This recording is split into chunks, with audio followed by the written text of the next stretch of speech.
नमस्कार, मेरे YouTube channel ई teaching Gurukul में आप सबका स्वागत है। Technical question for campus selections में मैं पार्ट 1 में कुछ 5 क्वेश्चन को डिस्कस करने जा रहा हूं। ऐसी मैं सीरीज़ आपके सामने नेक्स्ट कुछ वीडियोस में लाऊंगा, जिसमें कि जब हम किसी कैंपस सिलेक्शन में बैठते हैं तो उसमें टेक्निकल राउंड्स होते हैं या टेक्निकल क्वेश्चंस पूछे जाते हैं।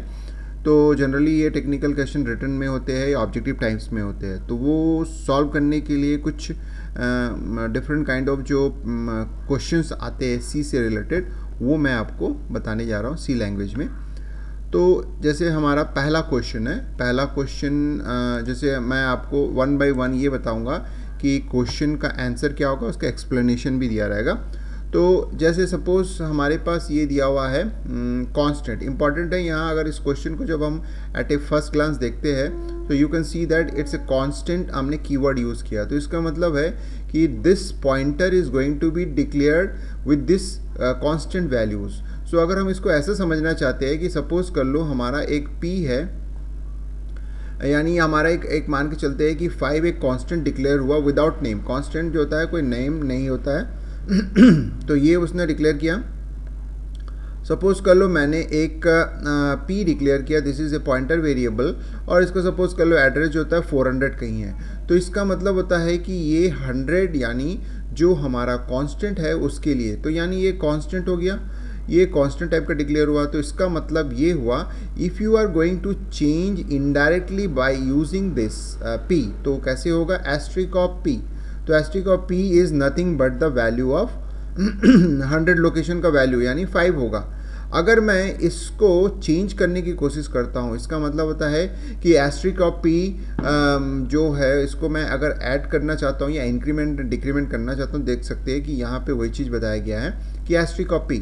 तो एस्ट्रिक ऑफ p को अगर मैं इंक्रीमेंट करूँगा तो which is going to be violate the rule of constant, यानी हमने यहाँ कांस्टेंट को डिक्लेयर किया है। तो चाहे डायरेक्टली हो चाहे indirectly, you never be change the constant value और you never be change the अगर हम बात करते हैं वेरिएबल भी बात करते हैं तो उसको भी हम चेंज नहीं कर सकते। तो अल्टीमेटली ये तो कांस्टेंट वेरिएबल ना होकर कांस्टेंट वैल्यू है, तो उसको तो हम और नहीं चेंज कर सकते। तो इस तरह से आप देख सकते हैं कि मैं जो डायरेक्ट लोकेशन जो कांस्टेंट का लोकेशन है उसको वो इंक्रीमेंट करने की बात कर रहा है, यानी उसकी वैल्यू को चेंज करने की बात कर रहा है, जो कि कांस्टेंट के खिलाफ है। तो चलिए देखते हैं आउटपुट क्या आएगा हमारे पास।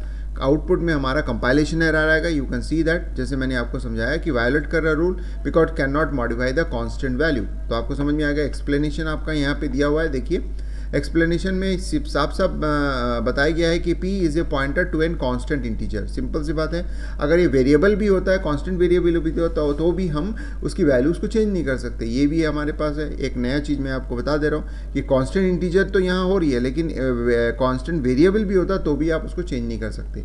But we try to change the value of constant integer. तो इसका मतलब होता है हमारा फर्स्ट क्वेश्चन में डायरेक्टली ये पता चल गया है कि चाहे पॉइंटर हो या डायरेक्ट वे में हो, इनडायरेक्ट वे में, कांस्टेंट जो भी वेरिएबल या कांस्टेंट डेटा है उसको हम चेंज नहीं कर सकते। क्वेश्चन नंबर 2 में हमारे पास दिया हुआ है, बहुत सिंपल सा है। इसमें हम लोगों को देखने वाली बात है, बहुत इंटरेस्टिंग सा है कि हमने एक एरे ऑफ कैरेक्टर डिक्लेयर किया है, यानी एस करके हमने यहाँ ब्लैंक छोड़ दिया ताकि जितने भी यहाँ पे नंबर ऑफ कैरेक्टर्स है उससे वो असाइन हो जाएगा।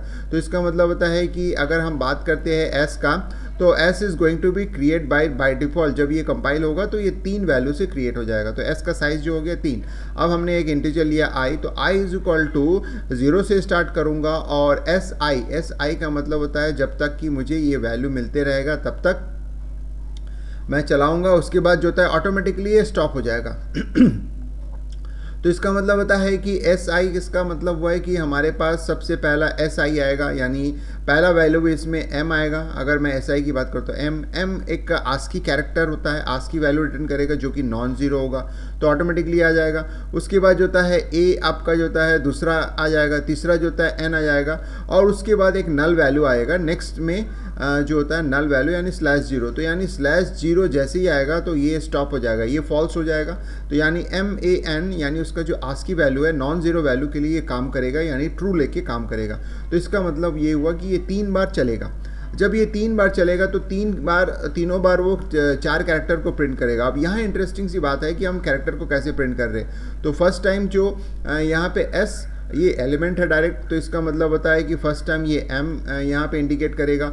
उसी तरह से S प्लस I स्टार, तो इसका मतलब ये होता है, बहुत सिंपल सा चीज़ें मैं आपको इनडायरेक्ट मतलब एक चीज़ बता देता हूँ कि जो एरे नेम होता है वो बेस पॉइंटर की तरह ट्रीट करता है। तो यानी ये जो होता है एक बेस पॉइंटर है, उसमें S प्लस अगर मैं I ऐड करता हूँ तो ऑटोमेटिकली क्या करता है, उसकी वैल्यूज़ को प्रिंट करता है। तो इसका मतलब है बेस एड्रेस का वैल्यू क्या है, तो अल्टीमेटली ये क्या रिप्रेजेंट करेगा, M को ही रिप्रेजेंट करेगा। उसी तरह से I प्लस S लिखो तो भी वही चीज़ होता है जो S प्लस I होता है, तो इसका मतलब ये होता है। उसी तरह से हमारे पास जो S I लिखते हैं कंपाइलर, C कंपाइलर में एक प्रोविजन होता है कि आप इसको ऐसे उल्टा करके लिख सकते हैं, यानी ब्रैकेट में एरे का नाम लिख सकते हैं और बाहर इंडेक्स को लिख सकते हैं, तो भी वो M। तो यानी I इज इक्वल टू 0 के लिए M प्रिंट करेगा, फिर उसके बाद A प्रिंट करेगा और उसके बाद जो होता है N प्रिंट करेगा। तो इस तरह से आपको समझ में आ गया होगा कि बेस पॉइंटर, एरे और पॉइंटर किस तरह से काम करता है, यानी base pointer plus 0, base pointer plus 1, तो इस तरह से वो एक एक लोकेशन को जम करके पॉइंटर के बेस पर काम करता है। तो इसका आंसर आप देख सकते हैं। तो दिस इज़ योर आंसर जो मैंने अभी आपको डिस्कस किया, और एक्सप्लेनेशन यहाँ पे बहुत अच्छे से समझाया है। आप देख सकते हैं कि SI, this are all different ways to expression the same idea. Generally array name is the base address या base pointer जिसको हम लोग बोलते हैं, base address को represent करता है for that array. So here S is the base address, I is the index number displacement from the base address. तो इसका मतलब होता है कि base address plus displacement number हम करते हैं, तो so indirectly it with asterisk। तो जब भी हम pointer से किसी एड्रेस लोकेशन यानी पॉइंटर से किसी वैल्यूज़ को प्रिंट करना चाहते हैं तो हम address of operator value eight address यानी ऑपरेटर जो एस्ट्रिक होता है उसको हम यूज़ करते हैं। तो वही चीज़ यूज़ किया गया है इन दोनों केसेस में, तो इसीलिए चीज़ें वही है, बाकी आपका जो आउटपुट जो मैंने आपको बताया वो होगा। क्वेश्चन नंबर 3 अब आ जाते हैं, वेरी इंटरेस्टिंग।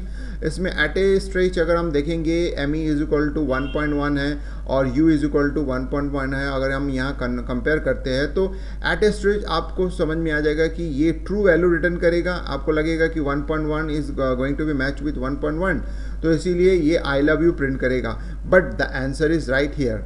सो ये आई लव यू प्रिंट ना करके किसको प्रिंट करेगा, इसको प्रिंट करेगा, बिकॉज रीज़न ये है क्योंकि हम किसी भी डेसिमल नंबर का कंपैरिजन सी कंपाइलर के थ्रू पॉसिबल नहीं होता है। क्यों? क्योंकि डेसिमल नंबर में बहुत ज़्यादा वेरिएशंस होते हैं, तो इसीलिए उनके बीच में कंपैरिजन्स तो पॉसिबल ही नहीं होता है। तो सी कंपाइलर में इसका प्रोविज़न ही नहीं दिया है। सी कंपाइलर में इंटीजर वैल्यू का कंपैरिजन्स पॉसिबल होता है, डेसिमल का नहीं होता है। तो देखिए आंसर आपको मिल जाएगा आई हेट यू, ये आंसर है आपका। क्यों आ रहा है? क्योंकि दोनों के बीच में कभी कंपैरिजन नहीं होगा, तो इसे यानी हमेशा वो डेसिमल वैल्यू अगर आपस में कंपेयर होते हैं तो फॉल्स रिटर्न करेगा। अब उसका एक्सप्लेनेशन यहाँ दिया गया है, फॉर फ्लोटिंग पॉइंट नंबर, यानी जैसे फ्लोट हो गया, डबल हो गया, long double, the values can not be predicted exactly. हम कभी भी प्रेडिक्शन नहीं कर सकते क्योंकि बहुत सारे वेरिएशंस होते हैं, जैसे 1.1, 1.2, 1.3, 1.01, 1.001 ऐसे करके होते हैं। तो इसीलिए हम डेसिमल में इतने सारे कॉम्बिनेशंस का प्रेडिक्शन नहीं कर सकते। So depending on the number of bytes the precision with the value presented varies, यानी नंबर ऑफ बाइट के हिसाब से उसका प्रिसिजन भी चेंज हो जाता है। So float takes 4 bytes, long takes 10 bytes. So अगर हम बात करते हैं ऊपर भी हम लोग देखेंगे कि ME जो होता है फ्लोट है और डबल जो होता है यू जो होता है डबल टाइप है, तो इसका मतलब वो 4 बाइट ले रहा है तो एक 10 बाइट ले रहा है, लॉन्ग डबल 10 बाइट लो, 4 बाइट 6 बाइट और 10 बाइट्स। तो इसका मतलब है दोनों के डेटा टाइप्स में भी डिफरेंस है, तो इनके बीच में अगर हम कंपैरिजन करेंगे तो बहुत ज़्यादा डिफरेंस है। तो इस वजह से इनके बीच में ये कंपैरिजन पॉसिबल नहीं है। तो इसलिए आप एक चीज़ें थंब रूल मान के चलिए, जैसे इंपॉर्टेंट नोट में आपको दिया गया है कि नेवर कंपेयर और at least be cautious when using floating point number with relational operator. तो इसका मतलब है आपको ये कॉशन दे रहा है या एक तरीके से इंडिकेट कर रहा है कि कभी भी फ्लोटिंग पॉइंट वेरिएबल्स को या फ्लोटिंग वैल्यूज़ को कंपैरिजंस में कभी भी इंक्लूड मत कीजिए, यानी इस तरीके के रिलेशनल ऑपरेटर में इंक्लूड मत कीजिए। क्वेश्चन नंबर 4 बहुत इजी है। आप देख सकते हो कि अगर हम इसको अच्छे से ध्यान से देखेंगे तो एट ए स्टेज आपको समझ में नहीं कि क्या हो रहा है, लेकिन इसमें दो चीज़ें हो रही है। पहला तो होता है स्टैटिक और दूसरा जो होता है रिकर्शन कॉल हो रहा है। तो मेन इज़ ए फंक्शन, तो इसलिए फंक्शन होने के नाते फंक्शन को हम रिकर्सिवली कॉल कर सकते हैं, क्योंकि सी के कंपाइलर में ये डेफिनेशन दिया गया है, डिस्क्रिप्शन दिया गया है कि किसी भी फंक्शन को आप रिकर्सिवली यानी रिपीटेटिवली कॉल कर सकते हो। तो main is also a function, तो उसको भी हम रिकर्शन प्रोसेस में ला सकते हैं, तो ये रिकर्सिवली कॉल होगा। लेकिन क्वेश्चन आ रहा है कि हम क्या कर रहे हैं जब first time static variable normal, ये जो मैंने अब वेरिएबल है यानी वैर जो वेरिएबल है ये नॉर्मल वेरिएबल ना होके स्टैटिक वेरिएबल होता है। तो स्टैटिक वेरिएबल की खास बात ये होती है कि जब वो फर्स्ट टाइम इनिशियलाइज होता है तो उसका वैल्यू सस्टेन होता है, भले ही आपका जो होता है फंक्शन का स्कोप खत्म हो जाता है या फंक्शन का एंड हो जाता है या फंक्शन रिटर्न हो जाता है, तो भी वो वैल्यू जो होता है कहीं ना कहीं एग्जिस्ट करता है मेमोरी लोकेशन में, वो डिलीट नहीं होता है। तो इसका मतलब है इनिशियलाइज फर्स्ट टाइम होता है और बार बार जब वो कॉल करता है या डिक्लेरेशन होता है उस वेरिएबल का, तो उस वैल्यू को रीडिक्लेयर ना करके उसी वैल्यू को वो यूज़ करता है। जैसे कि यहाँ से पहले फर्स्ट टाइम वो इनिशियलाइज हुआ तो वेरिएबल यानी अगर मैं बात करूँगा तो एक मेमोरी लोकेशन पे वो जाके कहीं स्टोर हो गया। सपोज कर लो मेरा मेमोरी लोकेशन 4 है, उसका अंदर 5, तो यानी इनिशियलाइज विथ 5 हुआ। तो यहाँ पे जो वैल्यू है वैर माइनस माइनस हुआ है, तो इसका मतलब है फर्स्ट टाइम वो 5 को प्रिंट कर रहा है और उसकी वैल्यू माइनस माइनस हो रही है। अब माइनस माइनस हो रही है तो इसका मतलब होता है कि यहाँ पे जो ये वैल्यू था 5, उसकी जगह यहाँ पे अब 4 स्टोर हो गया, ये 4 स्टोर हो गया। तो इसका मतलब है ये मेमोरी लोकेशन में आप देखिए कि ये अपने आप को फिर से कॉल कर रहा है। तो फिर से जब ये कॉल कर रहा है तो उसके पास अब वैर को जब आता है तो दूसरे टाइम जब मेन अपने आप को कॉल करता है तो ये स्टेटमेंट फिर से रिपीट होगा। लेकिन एक बात अच्छी बात ये है कि ये स्टेटमेंट रिपीट तो होता है, बट यहाँ पे इनिशियलाइज फिर से 5 से नहीं होता है। क्यों? क्योंकि वैर ऑलरेडी फर्स्ट टाइम इनिशियलाइज हो चुका था, इसीलिए ये स्टैटिक वेरिएबल ऑलरेडी है। तो कंपाइलर चेक करता है कि इस नाम का वेरिएबल ऑलरेडी मेमोरी लोकेशन में सिचुएटेड है, तो ये फिर से उसको डिक्लेयर ना करके क्या करता है, जो एग्जिस्टिंग वेरिएबल है उसी को लेके आगे बढ़ता है। तो इसका मतलब होता है नेक्स्ट इटरेशन में, सेकेंड इटरेशन में इसको डिस्कार्ड कर देता है इस स्टेटमेंट को, इसका मतलब ही नहीं निकलता। हाँ, यहाँ पे वो यूज़ करता है, तो यहाँ पे यूज़ करता 4 और यहाँ जो वैर की वैल्यू है वो नेगेटिव मतलब एक कम हो जाता है। जब एक कम हो जाता है तो इसका मतलब है अगेन 3। अगेन ये मेन कॉल करता है अपने आप को। जब ये मेन कॉल करता है तो वापस जो होता है ये होता है। तो देखिए यहाँ पे भी है कि कंडीशन कब तक चल रहा है, जब तक आपका 0 नहीं हो जाता है, क्योंकि नॉन ज़ीरो वैल्यूज हमेशा ट्रू लेके चलता है। तो ये अब नेक्स्ट टाइम जब तक 3 आ रहा है तो फिर से ये नेक्स्ट इटरेशन में मतलब थर्ड इटरेशन पे हम देखेंगे तो ये अगेन कैंसिल हो गया, क्योंकि इसका यूज़ नहीं है, क्योंकि ऑलरेडी एक स्टैटिक वेरिएबल के फॉर्म में है। तो इसलिए 3 आता है तो उसके बाद 3 को प्रिंट करता है। अब ये जो वैल्यू है वो 2 में कन्वर्ट हो जाता है। उसी तरह से हमारे पास 2 के बाद जो होता है ये 2 होता है, उसके बाद 1 होता है, और उसके बाद एक वैल्यू जो होता है अब होने के बाद 1 जैसी होता है तो इसकी वैल्यू 0 होकर यहाँ आएगी। अब यहाँ जब 0 वैल्यू आएगा तो इसका मतलब होता है ये कॉल करना बंद हो जाएगा। कॉल करना बंद हो जाएगा मतलब ये काम नहीं करेगा, सीधा सीधा ये यहाँ पे रिटर्न हो जाएगा। रिटर्न मतलब लास्ट वाले मेन जो कॉल हुआ रिकर्सिवली उससे बाहर आ जाएगा। ऐसे करके 1 बाय 1 वो कॉल करते मतलब धीरे धीरे वो वापस बाहर आएगा, और बाहर आने के बाद आपको पता चल रहा है कि जो आउटपुट है 5 4 3 2 1 इस तरह से वो आउटपुट देगा। तो यहाँ पे आपको दो चीज़ें पता चली, एक तो होता है static variable first time initialize होता है, और सेकेंड टाइम अगर रिकर्सिवली कॉल करते हैं तो उस स्टेटमेंट को वो डिस्कार्ड कर देता है, यूज़ नहीं करता, क्योंकि ऑलरेडी उस नाम का एक वेरिएबल सिचुएटेड है। और स्टैटिक वेरिएबल की जो वैल्यू होती है वो सस्टेन करता है throughout the life of the program, जब तक प्रोग्राम चलता है तब तक।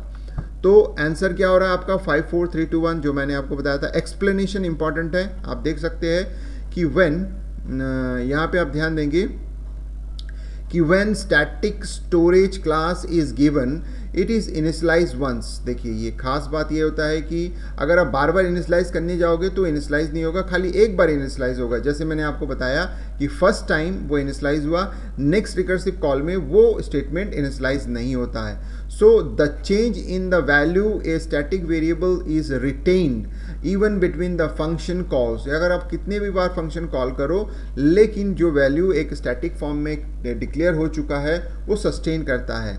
So main is also treated like any other ordinary function, जैसे मैंने आपको बताया। तो इसीलिए मेन को हम रिकर्सिवली कॉल कर सकते हैं। तो ये चीज़ें आपको समझ में आ गई होगी कि किस तरह से हम अगर इस तरह के क्वेश्चन दिया हो तो उसको अंडरस्टैंड कैसे करना है। अब क्वेश्चन नंबर 5 इंपॉर्टेंट है और ये बहुत ज़्यादा इंटरेस्टिंग है, आपको अच्छा भी लगेगा। देखिए ध्यान से देखना है, यहाँ पे सी डिक्लेयर हो रहा है 1 2 3 4 5 वेरिएबल्स, तो यहाँ मैंने कुछ असाइन नहीं किया तो ऑटोमेटिकली कंपाइलर इसको असाइन करेगा 5 एलिमेंट से। अब क्वेश्चन आ रहा है कि मैंने यहाँ पे इंटीजर लिया है और मैं यहाँ पे डेसिमल पॉइंट दे रहा हूँ, तो इसका मतलब है डेसिमल पॉइंट डिस्कार्ड होके ये 2 रहेगा, इसकी जगह में वो 3 ले लेगा, इसकी जगह में 4 ही रहेगा इंटीजर, इसके 6.67 में 6 आ जाएगा और यहाँ पे 5। तो इसका मतलब है आपने जो लिखा है उसको एज ए इंटीजर कन्वर्ट करके सी में स्टोर कर दो। सी इज़ एन इंटीजर एरे है, ठीक है। अब आ जाते हैं कि एस्ट्री कॉपी एक मैंने पॉइंटर डिक्लेयर किया है जिसमें मैंने सी को कॉल किया। अब देखिए हम जानते हैं कि array name as a base address होता है, तो एड्रेस को डायरेक्टली हम यूज़ करेंगे without using the ampersand sign. इसका मतलब अगर मैं ऐसा भी करता हूं कि strcpy address of C, meaning same ही निकलता है जैसे कि मैंने यहाँ पे यूज़ किया एड्रेस ऑफ सी, दोनों सेम होता है, कोई प्रॉब्लम नहीं है, बोथ आर सेम, दोनों में कोई प्रॉब्लम नहीं है, सेम होता है ये चीज़। सेम एज मैंने क्यू के लिए भी किया है, आप देख सकते हैं 2 पैंटर मैंने डिक्लेयर कर दिया, पी और क्यू, और दोनों को बेस एड्रेस यानी सी की वैल्यू से असाइन कर दिया। Okay fine. अब इंटरेस्टिंग यहाँ पे आता है, जब आप यहाँ देखते हो कि क्यू प्लस प्लस हो रहा है, इट्स ओके, क्योंकि हम बेस पॉइंटर को यानी बेस एड्रेस को इंक्रीमेंट नहीं कर रहे, एक इनडायरेक्ट पॉइंटर हमने लिया है उसको इंक्रीमेंट कर सकते हैं। तो जब मैं इंक्रीमेंट करूँगा तो फर्स्ट टाइम जो 2 को रिप्रेजेंट कर रहा है तो वो मेमोरी लोकेशन 3 के मेमोरी लोकेशन के थ्रू वो एक्सेस हो रहा है। लेकिन एक बात ध्यान देने वाली बात यहाँ है कि मैं एस्ट्रिक ऑफ सी कर रहा हूँ, तो एस्ट्रिक ऑफ सी का मतलब होता है कि सी की वैल्यू तो मैंने चेंज नहीं कर रहा हूँ, सी के एड्रेस को मैं यूज़ कर रहा हूँ। तो सी इज़ ए बेस एड्रेस, तो सी का जो बेस एड्रेस होता है अगर मैं एस्ट्रिक ऑफ सी करता हूँ तो इसका मतलब है जो बेस एड्रेस होता है उसकी वैल्यू को प्रिंट करेगा। जैसे मैं एक एग्जाम्पल देकर समझा रहा हूँ और अच्छे से आपको समझ में आ जाएगी। जैसे मैं ये बात कर रहा हूँ कि हमारे पास 1 2 3 4 5 ये 5 वैल्यू है जिसमें मैंने स्टोर किया। फर्स्ट में 2 है, सेकंड में 3 है, 4 है, 6 है और 5 है। इसमें हमारा अगर सपोज कर लो ये 100 है तो ये 102 है, ये 104 होगा क्योंकि 2 बाइट का डिफरेंस में होगा, और 106 और 108 होगा। अब जैसे मैं ये बात कर रहा हूँ कि दिस इज़ योर सी, तो सी अगर मैं यूज़ करता हूँ तो सी इज़ एक्चुअली रिप्रेजेंट 100, ठीक है। तो इसका मतलब आपको समझ में आ गया कि सी इज़ ए बेस एड्रेस। तो यहाँ पे जो एस्ट्रिक ऑफ सी लिखा हो इसका मतलब होता है कि मैं इस तरह से कॉल कर रहा हूँ 100 का वैल्यू क्या है, 100 एड्रेस का वैल्यू क्या है, इसका मतलब ये है। तो देखिए ये बार बार वही चीज़ कॉल हो रहा है, 100 का वैल्यू क्या है, तो इसका मतलब है 2। तो इसका मतलब हम यहाँ पे 4 बार इसको रन कर रहे हैं, ये 4 टाइम्स रन होगा, यानी 4 टाइम्स ये एग्जीक्यूट होगा। तो 4 टाइम एग्जीक्यूट होने से यहाँ पे आपका आउटपुट जो होता है 4 टाइम्स आपका आ जाएगा।